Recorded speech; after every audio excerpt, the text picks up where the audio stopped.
Bob, let's talk about how we get started on a feasibility, often referred to as your 5-minute feaso, or it's just the 5-minute feaso. Do you want to break down what that is? What do you... So bearing in mind, like I just said a few minutes ago, that a feasibility is a bit like a profit and loss statement.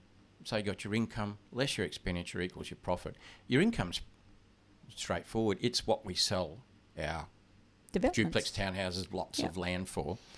And we often give that a technical name, don't we? Known as the GRV. The GRV, gross realisation value. So the GRV is what you sell everything for. There you go. For people new.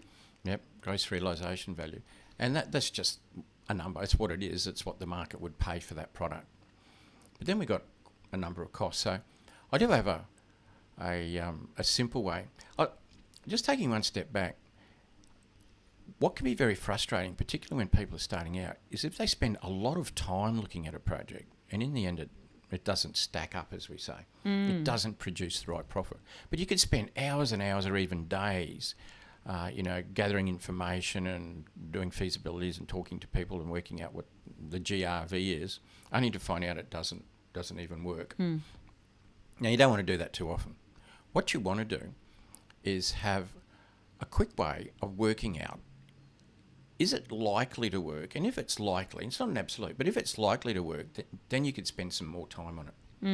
And that's why you use the 5-minute feaso. That's it. That's what we have in Property Master, and we call it the 5-minute feaso. And what it is, simple profit and loss type statement. It's your sale price, your GRV, less 8 basic costs. And they'd simply be things like, well, obviously the land, that's a big dollar item. The construction, that's a big dollar item. And then some smaller ones, things like consultants, council fees, marketing, finance, GST, and then a couple of bits and pieces.